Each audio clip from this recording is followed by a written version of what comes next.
নমস্কার, ঘরে বাইরে অপর্ণায় তোমাদের সবাইকে স্বাগত জানাই।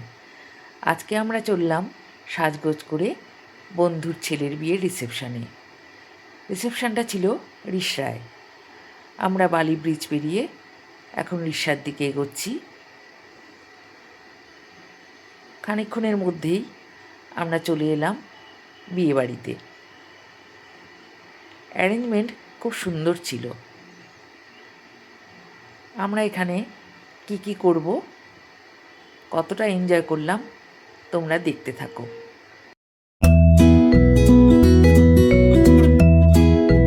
বিয়েবাড়িটা খুব সুন্দর সাজানো ছিল, খাওয়া দাওয়াও ছিল এলাহি আয়োজন। সমস্ত কিছুই আমি তোমাদের সাথে শেয়ার করে দেব। খাওয়ায় কী মেনু ছিল সেগুলোও তোমরা সব দেখতে পাবে।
খাওয়া দাওয়া শেষ করে এখন আমরা চললাম বাড়ির পথে।